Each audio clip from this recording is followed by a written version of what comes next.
Bonjour, c'est Flore d'Eco-Créateur. Aujourd'hui, je vous montre comment faire des furoshiki. C'est une technique traditionnelle japonaise pour emballer les cadeaux, les courses, etc. à partir de tissus. Donc en français, on dirait plutôt furoshiki, je pense. Voilà, donc je me suis inspirée de ce livre qui est trouvable un peu de partout. Voilà, il est très bien, c'est très pratique. Et donc je vais vous montrer comment créer à partir de vieux vêtements ou bien d'anciennes housses de couette, etc.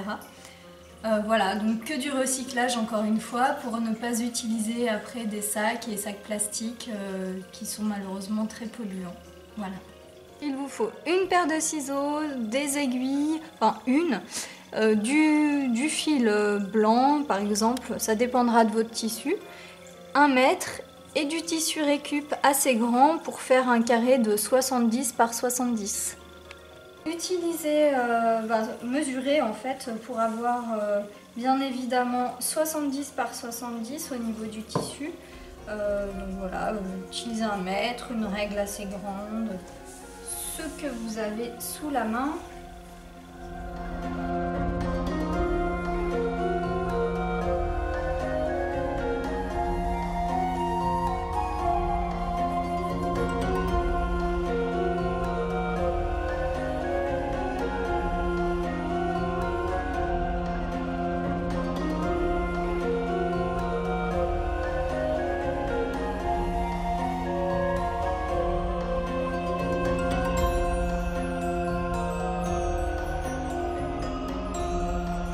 Voilà, une fois que vous avez pris à peu près les mesures, découpez tout simplement.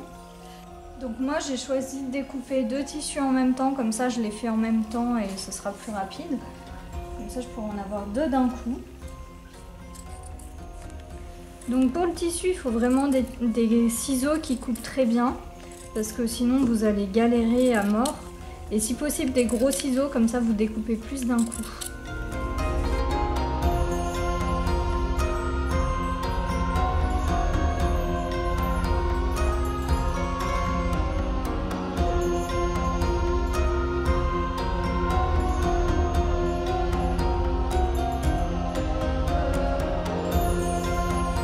Alors une fois que vous avez tout découpé, vous voyez le carré il n'est pas spécialement génial, mais c'est pas grave.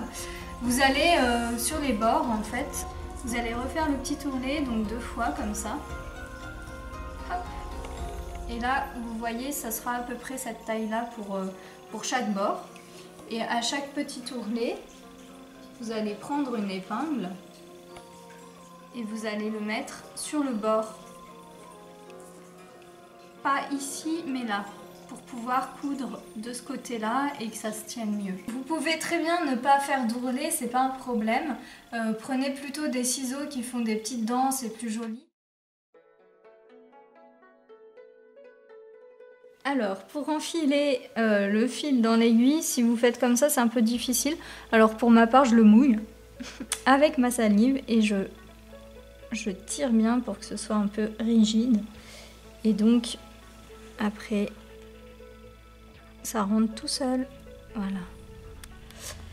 Ensuite, pour le nœud en bas, c'est la technique barbare, mais qui marche très bien. Vous enroulez le fil autour du doigt. Vous faites 2-3 tours. Hein. Et après, avec vos autres doigts, vous faites des petits tours comme ça. Je ne sais pas comment expliquer ça autrement, mais vous les entortillez ensemble. Là j'ai un peu trop serré, mais voilà. Il faut que ça fasse comme ça. Un petit cercle, un petit anneau. Et une fois que vous tirez, comme ça vous fait une sorte de gros nœud très moche, mais ça tient bien. Ça a très bien marché, à chaque fois je l'ai fait... je l'ai appris à l'école quand j'ai appris à coudre. Donc voilà. Ensuite, ce nœud est moche, donc forcément, vous allez le mettre en dessous. Donc vous allez commencer par là.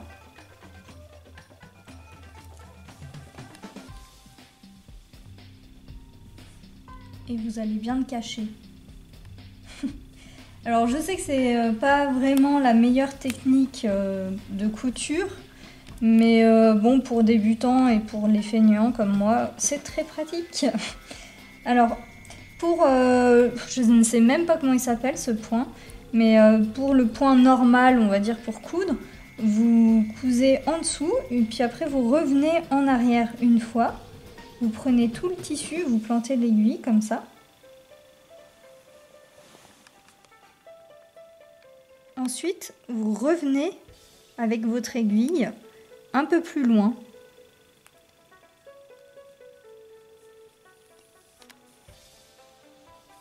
Alors là, j'ai pas mal de fils parce que je vais faire tout le tour. Mais vous pouvez en prendre moins et à chaque fois refaire des nœuds, mais ça sera plus long. Hein. Donc voilà, j'ai enlevé l'épingle pour pouvoir avoir plus de maîtrise.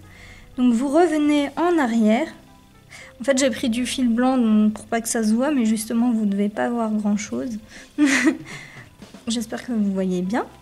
Donc voilà, vous revenez en arrière et hop, vous réitérez. Vous allez un peu plus loin. Et là, vous allez encore revenir en arrière, mais juste au point. Là, je ne sais pas si vous voyez, il y a le fil qui va jusqu'ici. Donc, vous allez repiquer là où le fil rentrait. Et vous ressortez un peu plus loin. Vous serrez bien, hein. Donc, placez le livre ici. Un petit peu plus là. Donc, bien au milieu, hein. Puis prenez le petit bout comme ça et placez-le juste en dessous. Donc ça, cette technique pour les 70 par 70, c'est valable pour les livres de poche. Un peu plus grand, c'est un peu plus compliqué parce que vous aurez moins de matière.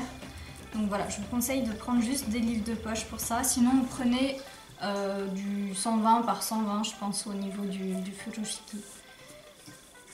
Hop, et vous allez ensuite l'enrouler, mais il faut bien à chaque fois que ce soit toujours bien lisse sur les côtés.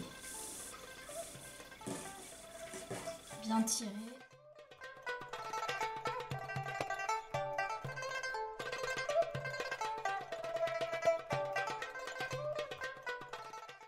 Voilà, vous devez finir comme ceci, avec si possible le livre au milieu. Bon, après moi j'avais fait mon ourlet très droit, donc voilà.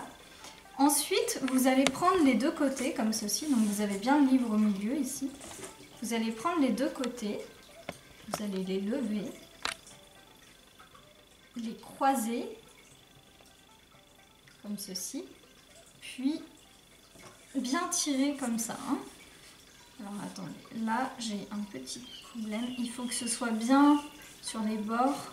Il faut que ça se tienne bien. Hein. Pour que ce soit bien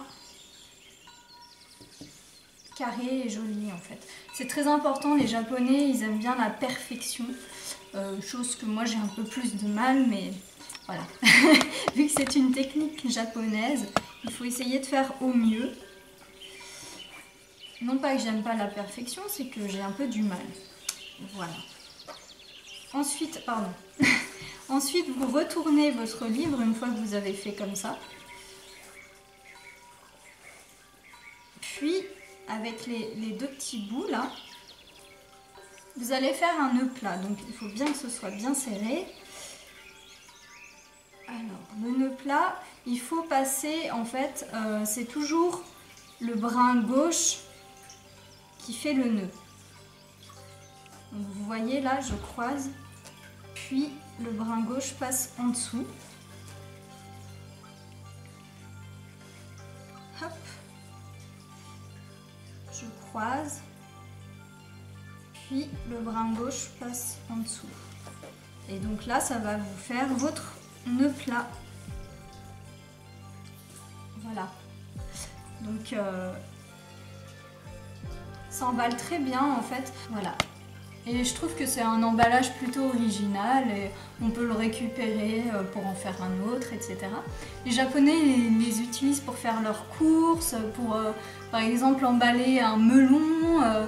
Voilà, ils connaissent toutes les techniques, enfin traditionnellement, je pense que maintenant c'est moins le cas, mais ils connaissent toutes les techniques pour faire ces petits nœuds et pour bien emballer, c'est très important chez eux. D'ailleurs, j'en avais parlé ici. Voilà. Donc maintenant, je voulais vous remercier en fait pour la fois où vous avez tous répondu à mon questionnaire. Vous avez été vraiment nombreux, j'étais étonnée. Donc merci beaucoup parce qu'il y en a aussi qui l'ont fait vraiment sans vouloir gagner quoi que ce soit à la fin. Et donc bon bah ces personnes encore plus merci puisque c'est vraiment un geste désintéressé. Mais pour les autres aussi hein, de toute façon vraiment et puis ça a été très très positif en règle générale. J'ai été plutôt agréablement surprise. Je pensais pas sincèrement que vous alliez répondre aussi gentiment.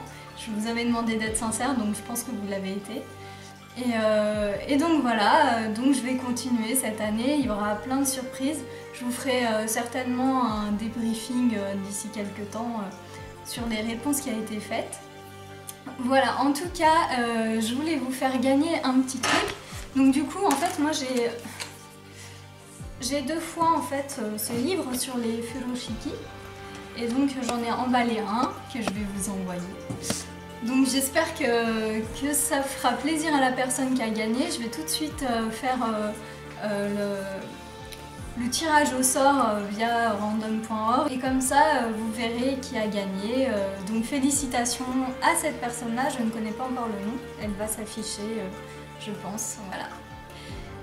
Donc je vous souhaite une très belle journée. Ici, il neige. Voilà, je ne sais pas si vous voyez, mais c'est très beau.